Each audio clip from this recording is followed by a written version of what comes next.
So Paul, a narrow 1-0 loss today. Your thoughts on the game? Yeah, obviously very disappointed. I felt the first half an hour of the game we absolutely controlled. You know, we've had a fantastic chance with Tommy Wright that MJ's made a good save from. Billy Clifford, lovely bit of skills, smashed the bar from 20 yards. Jake McCarthy, sort of header just over the bar. So we looked at the first half an hour and we couldn't have been any more pleased against a good side. You know, we knew we were coming here today against a side that, you know, did very well last season, has continued in the same vein this year.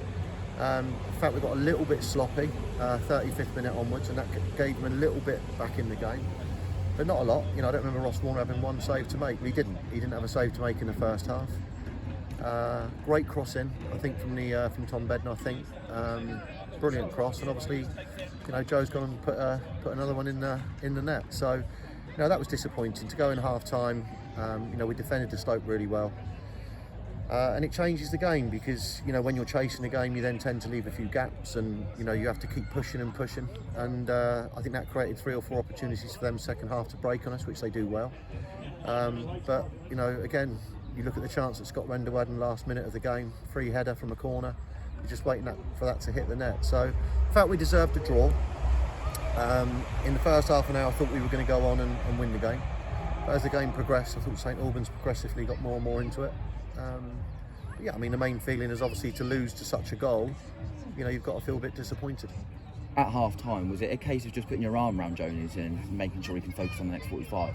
Yeah, I just said to Joe Newton, look, you know, often this really tells me what type of player you can be, because if you respond well to it, you know, I've seen other players literally, you know, melt from that situation. He certainly didn't do that second half, and there was, you know, even in the first minute of the second half, he's driven forward. You think, go on, shoot. I think he's crossed the ball.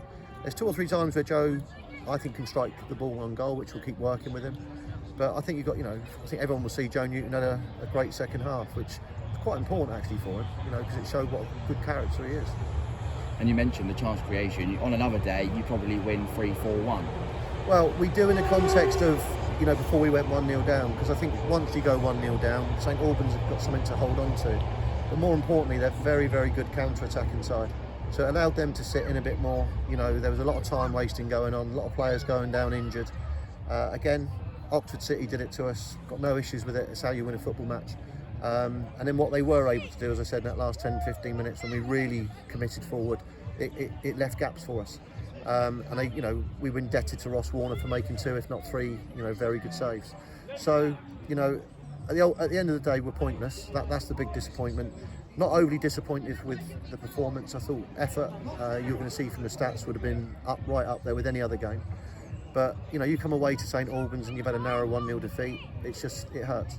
You made a triple sub halfway through the second half. What was your opinion on that? Because I thought the game was just beginning to sort of fade out a little bit. We had a great start to the half. I think we had 10 minutes where we had 3 or 4 opportunities, not clear cut, but opportunities. And then I just felt the game was beginning to drift into a nothing game.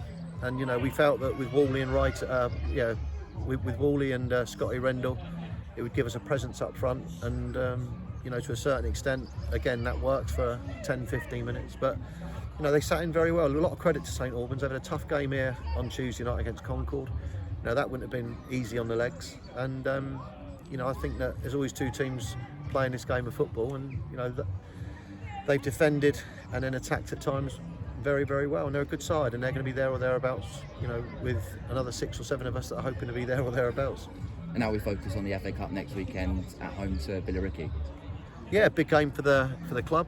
You know, as we said, we can now concentrate on the FA Cup. We'd like to have gone away from this game, as I said before, with 12 points from 6 games. That would have been a fantastic start, and through in the FA Cup. We're probably 3 points away from where I'd like us to be, but we've had a tough start. New group as well, and it's a group that over the period of the whole season will get better and better.